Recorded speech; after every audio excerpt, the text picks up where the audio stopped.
Welcome friends, मैं हूं आपके साथ doctor M Khalid Siddiqui. I am a retired associate professor and head department of माहितुल अमराज pathology from one of the most prestigious college of Unani system of medicine of India, that is Rajkiye या Government Takmiluttib College and Hospital, Lucknow. I am making this video on the request of my students and hope you can also find this video beneficial.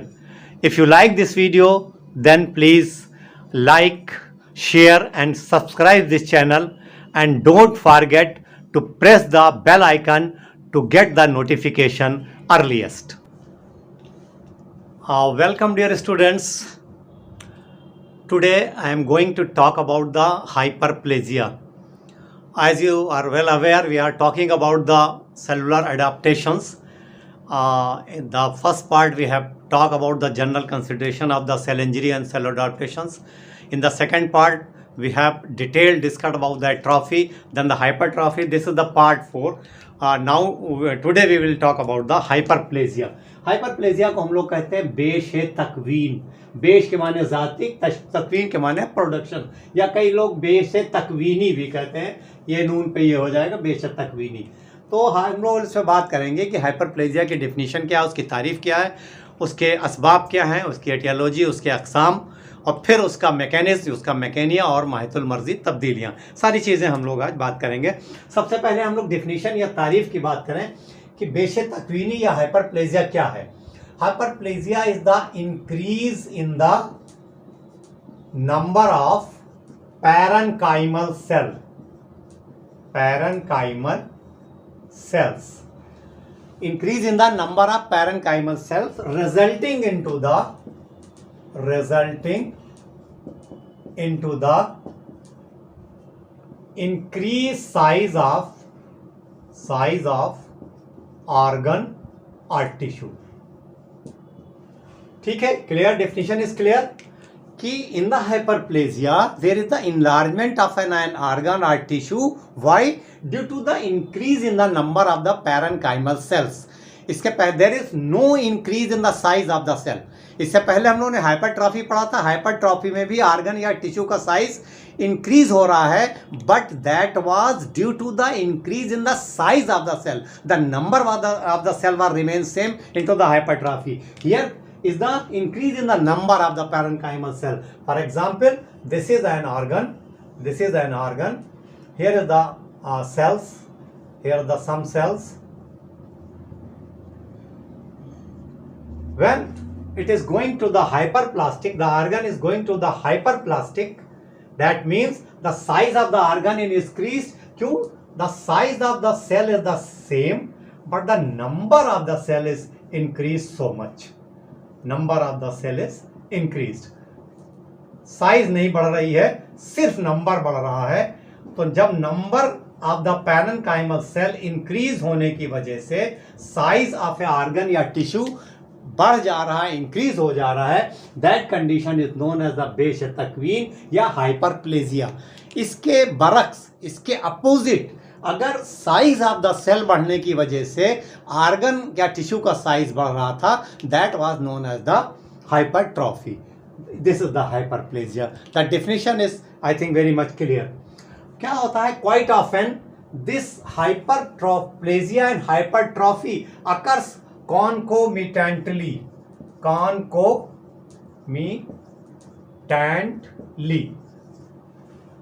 more often this hyperplasia and hypertrophy occurs concomitantly. What it means?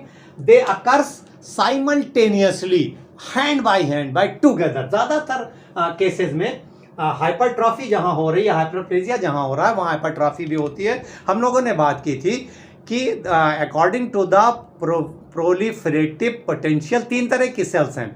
तो hyperplasia उन sales में होगी जिनके अंदर divide करने की capacity है। और हम लोगों ने बात की थी कि दे आर द लेवाइल सेल्स जो बराबर डिवाइड होती रहती हैं, और they are the stable cells जो स्ट्रेस होने पर, स्टिमुलस होने पर डिवाइड हो सकती हैं, सेल साइकिल में आ सकती हैं। तो हाइपरप्लेजिया हमेशा या तो लेवाइल सेल्स में होगी या into the stable cells.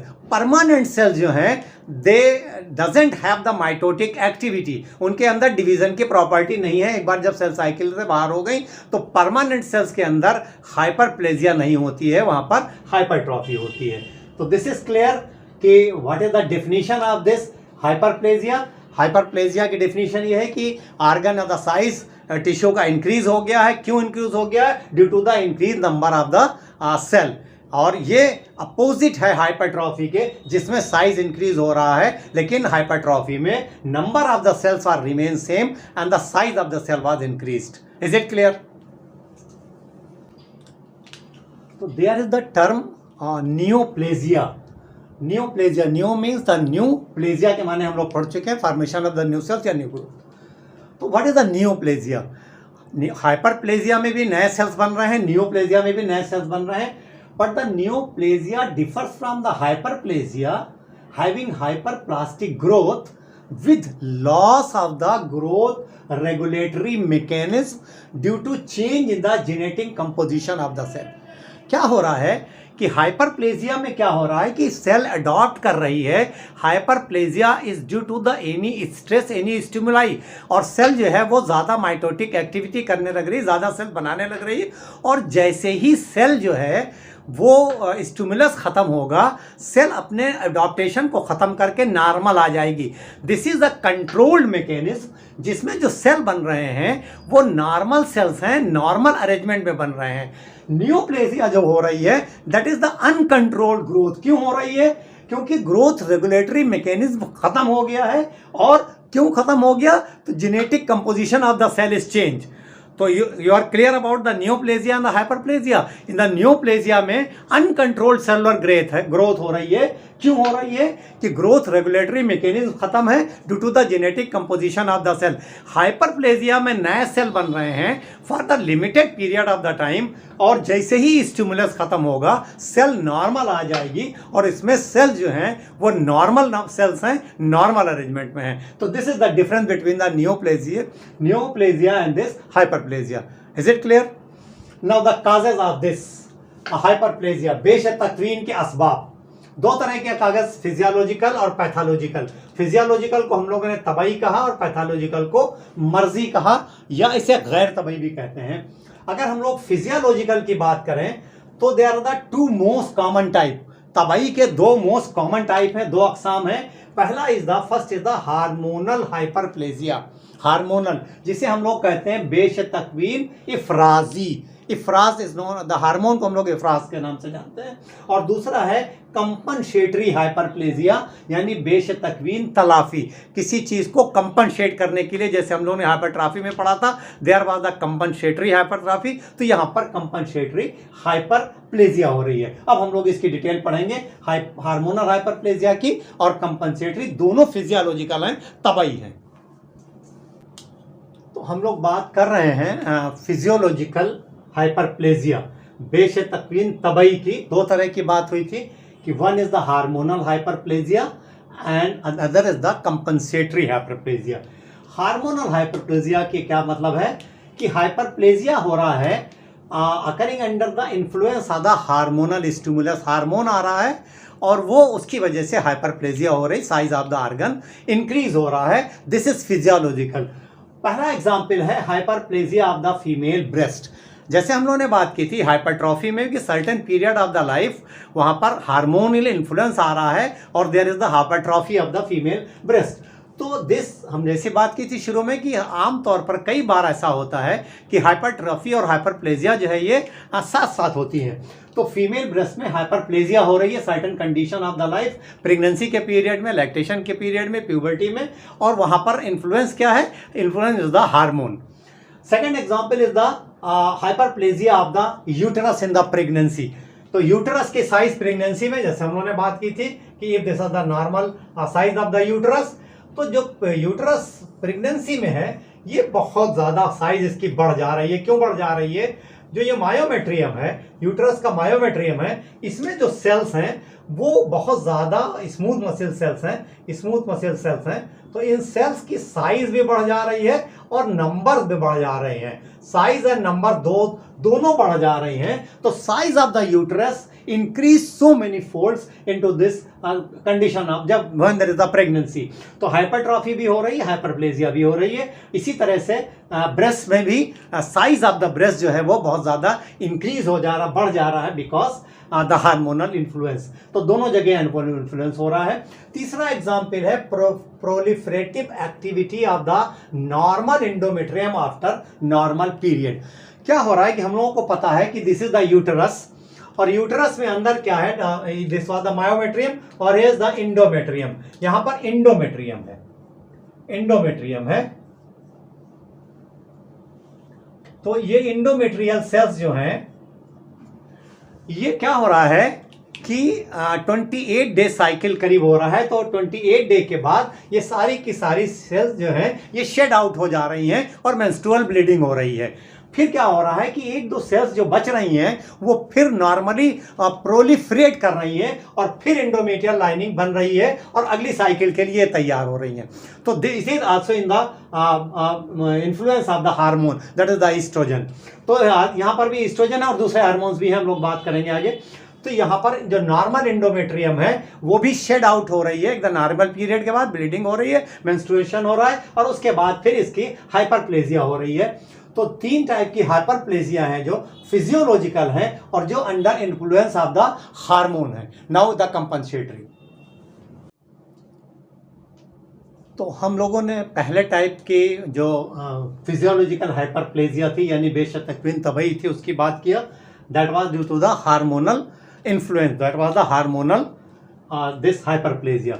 दूसरी टाइप जो है that is the compensatory hyperplasia, जिसे हम कहते हैं बेशतकवीन तलाफी। हो क्या रहा है कि अगर किसी पार्ट को पार्शियली काट दिया जा रहा है या कोई कॉन्ट्रालैटरल आर्गन है जो पेयर्ड आर्गन है उसमें से अगर एक आर्गन रिमूव कर दिया जा रहा है तो दूसरा आर्गन जो है वो हाइपरप्लास्टिक हो जाता है, या जितना पार्ट अगर किसी आर्गन का कोई पार्ट काट दिया गया है और उसके अंदर प्रोलिफरेटिव पोटेंशियल है तो वो रीजनरेट कर जाता है, वो पार्ट पूरा बढ़ जाता है।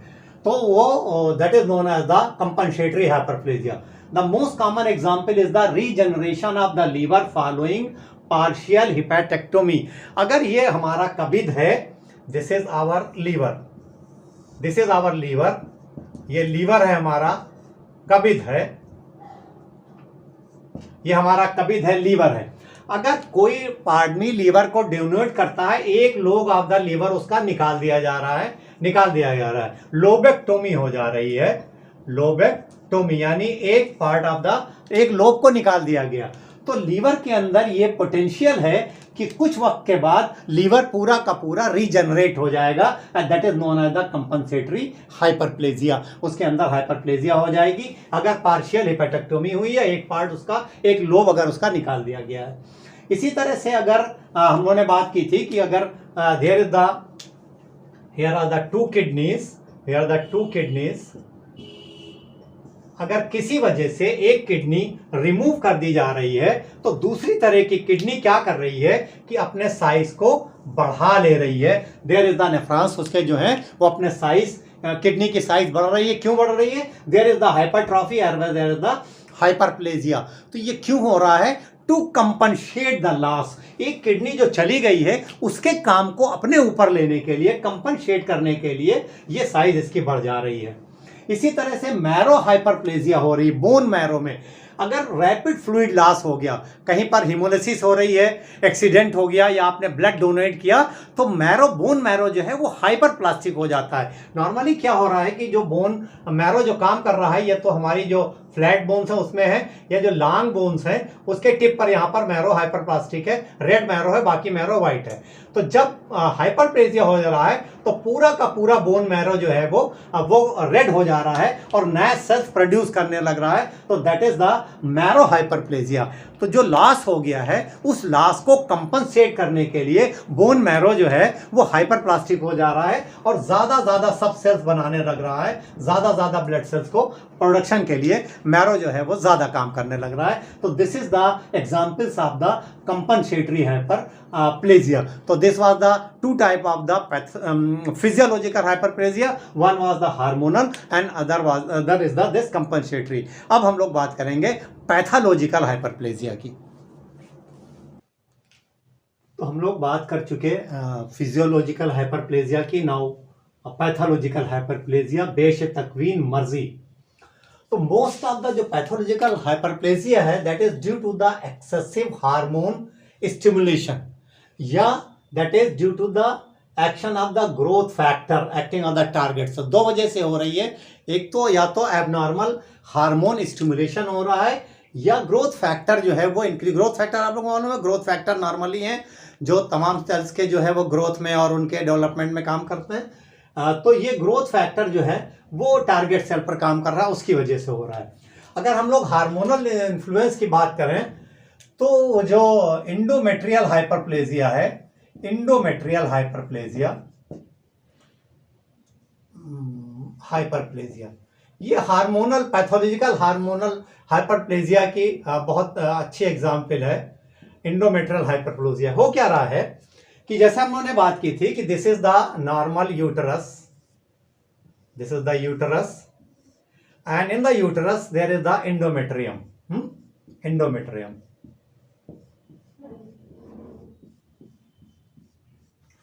जब नॉर्मल पीरियड जो हो रहा है, नॉर्मल पीरियड में क्या हो रहा है कि इंडोमेट्रियल लाइनिंग शेड ऑफ हो जा रही है, शेड हो जा रही है, और उसके बाद नए पीरियड के लिए तैयारी हो रही है। तो वहां पर कुछ पिट्यूटरी हार्मोन्स आ रहे हैं, pituitary hormones,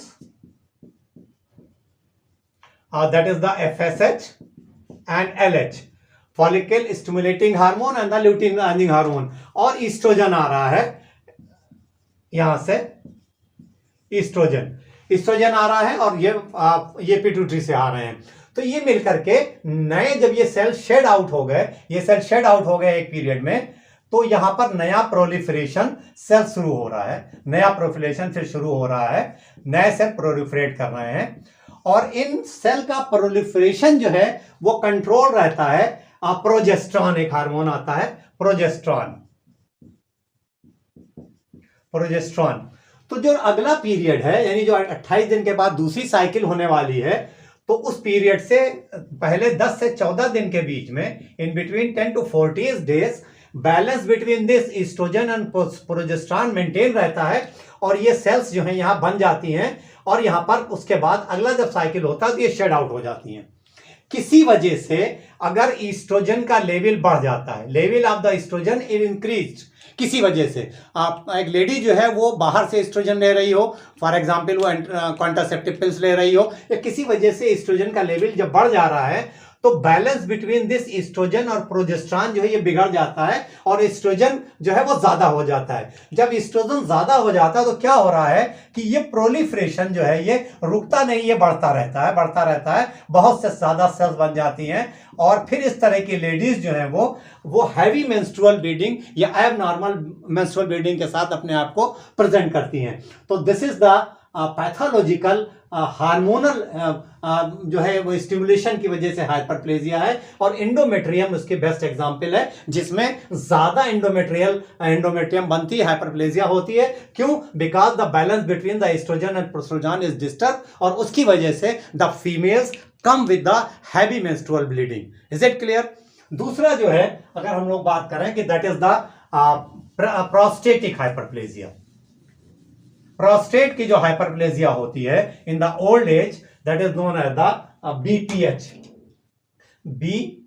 BPH, benign prostatic hyperplasia. यहां पर भी हार्मोन इन्फ्लुएंस है, and that is the androgen. Testosterone आता है, टेस्टोस्टेरॉन, और इसका एक मेटाबोलाइट है टेस्टोस्टेरॉन का, metabolite of the testosterone, that is the dihydrotestosterone, that is the dihydrotestosterone। तो यहां पर क्या हो रहा है BPH में? प्रोस्टेट कहां पर, जैसे हम लोग को पता है कि ये जो है हमारा जो ब्लैडर है, ब्लैडर और दिस द यूरेथ्रा, और इसके जो है चारों तरफ हमारा यहाँ पर इस like this, if this is the urethra, तो प्रोस्टेट जो है इसको चारों तरफ से ऐसे कवर किए हुए है। तो ये प्रोस्टेट एंड्रोजन यानी टेस्टोस्टेरोन हार्मोन के इन्फ्लुएंस की वजह से this size of this prostate is increase, hyperplasia हो जा रही है और बढ़ जा रही है। That is known as the benign prostatic hyperplasia. Although this hyperplasia is pathological है, लेकिन ये कंट्रोल्ड रहती है, और जैसे ही स्टिमुलस खत्म हुआ ये अपने नॉर्मल कंडीशन पे आ जाती है। जो सेल अडॉप्ट किए होती है वो खत्म हो जाता है और नॉर्मल आ जाती है। लेकिन पैथोलॉजिकल हाइपरप्लेजिया जो है, it provides a fertile soil to develop carcinoma. तो ऐसी लेडीज जिनके अंदर इंडोमेट्रियल हाइपरप्लेजिया बार बार होती है, उनके अंदर कार्सिनोमा होने के चांसेस बढ़ जाते हैं। तो हमें जो इस पैथोलॉजिकल हाइपरप्लेजिया है इसको बराबर इस पर ख्याल रखना चाहिए और इसका ट्रीटमेंट करना चाहिए। तो दूसरी चीज हो गई, दैट इज द पहली चीज हो गई एक्सेसिव हार्मोनल स्टिमुलेशन की वजह से दिस पैथोलॉजिकल हाइपरप्लेजिया, और दूसरी चीज हो गई ग्रोथ फैक्टर की वजह से। ग्रोथ फैक्टर क्या हो रहा है कि there are the certain viral infections, the most common is the HPV, human papilloma virus, human papilloma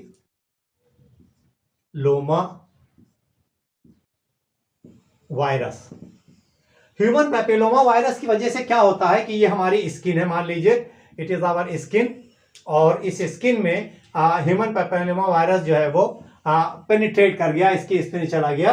तो ये स्ट्रेस की वजह से जो स्किन के सेल्स हैं, वो सेल्स जो हैं वो हाइपरप्लास्टिक हो जाती हैं, और वो जो है रिप्रेजेंट करती हैं कैसे, tiny tiny growth, and that growth is known as the warts की शक्ल में वो हाइपरप्लास्टिक हो जाती हैं। तो this is the due to the growth factor acting on the target cell, and the most common example is the human papilloma virus, जिसकी वजह से वार्ड्स हो जाता है। तो वार्ड जो है वो एक हाइपरप्लास्टिक एक्टिविटी है स्किन सेल्स की, जो ह्यूमन पेपिलोमा वायरस की वजह से होती है। तो this was the pathological and the physiological type of this hyperplasia. हम लोग इसके बाद बात करेंगे इसकी मैकेनिज्म की और इसके पैथोलॉजिकल या मार्फोलॉजिकल चेंजेस की। Now what is the mechanism of this hyperplasia. इसका बेशतकवीन जो है इसका मैकेनिया का है, कैसे हो रही है। क्या हो रहा है कि there is the increase production of the growth receptor and the growth factor on the mature cells. एक सेल्स जो नॉर्मली सेल्स हैं, एक ऑर्गन के सेल्स हैं, इस पे बहुत जो है there are the growth factor and growth receptor and the growth factor normally, और उसकी इन्फ्लुएंस में there is the mitotic activity, यानी एक सेल जो है वो दो डॉटर सेल्स में डिवाइड हुए, फिर दो से ये सेल दो में, इसी तरह से प्रोलिफरेशन जो है वो चलता रहता है। तो ये जो ग्रोथ फैक्टर है और ग्रोथ रिसेप्टर है, इनका जो है वो बढ़ जा रहा है, उनका इंक्रीज प्रोडक्शन हो जा रहा है, और उसकी वजह से माइटोटिक एक्टिविटी बढ़ जा रही है और नए सेल्स बन रहे हैं। There may be increase output of the new cells from the stem cells। Mature cell पे तो ये चीज हो सकती है, और जो स्टेम सेल्स है जहां से नए सेल्स आ रहे हैं वहां पर भी आउटपुट ज्यादा हो सकता है, ज्यादा सेल्स आ सकते हैं। तो ये दो तरह के मैकेनिज्म है जिसकी वजह से हाइपरप्लेजिया होती है, नए सेल्स बनते हैं और एक ऑर्गन या टिश्यू का साइज इंक्रीज हो जाता है। नाउ द मार्फोलॉजिकल फीचर्स, साख्ती तब्दीलियां। मैंने पहले भी बताया था कि कई बार एग्जाम में इसको पैथोलॉजिकल चेंजेस यानी महतुल मर्जी तब्दीलियां करके भी पूछते हैं। तो दोनों में से कोई भी चीज़ पूछी जाए, दोनों में एक ही चीज़ आपको लिखनी है, द पैथोलॉजिकल चेंजेस और the morphological changes both are the same things. महतुल मर्जी तब्दीली पूछें या साख्ती तब्दीलियाँ पूछें, क्या हो रहा है कि there is the enlargement of the affected organ. जो ऑर्गन या टिश्यू जो है वो अफेक्टेड है वो इनलार्ज हो जा रहा है, and there is increase in the number of the cell की साइज, टिश्यू और ऑर्गन की साइज बढ़ जा रही है। क्यों बढ़ जा रही है? Number of the cells increase कर जा रहे हैं, और often this hyperplasia is accompanied with the hypertrophy. हमने पहले भी बात की थी कि दोनों कई बार साथ साथ होती हैं। तो ऑर्गन का साइज इंक्रीज हो जा रहा है, जब वो इंक्रीज नंबर की वजह से होगा तो वो हाइपरप्लेजिया कहलाएगा, और जब increase size of the cell की वजह से होगा तो हाइपरट्रॉफी कहलाएगा। अच्छा, ये क्यों हो रहा है? This is due to the increase rate of the DNA synthesis. DNA synthesis का रेट जो है इंक्रीज हो गया और उसकी वजह से जो mitotic ability of the cell है, माइटोसिस है, वो जो है वो इन्हेंस हो गई, बढ़ गई और उसकी वजह से सेल जल्दी जल्दी जल्दी जल्दी प्रोलिफरेट कर रहा है और नए सेल्स बन रहे हैं। तो this is all about this hyperplasia या बेश तकवीन। इसमें हम लोगों ने बात की हाइपरप्लेजिया की डिफिनेशन की, हाइपरप्लेजिया के अक़साम की बात की, फिजियोलॉजिकल और पैथोलॉजिकल की।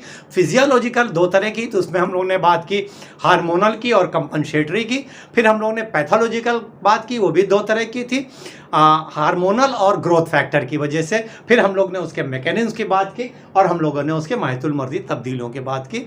मेरा ख्याल से दिस हाइपरप्लेजिया बहुत ज़्यादा क्लियर हो गई होगी आप लोगों को। अगर अभी भी किसी तरह का कोई कन्फ्यूज़न है तो आप मुझे कमेंट में बताइए। अब अगले पार्ट में हम लोग इंशाल्लाह बात करेंगे मेटाप्लेजिया और डिस्प्लेजिया की। तो जल्दी इंशाल्लाह मुलाकात होगी। तब तक के लिए आप लोग खुश रहिए और पढ़िए और अगले वीडियो में हम लोग मिलते हैं इंशाल्लाह। अल्लाह हाफिज़।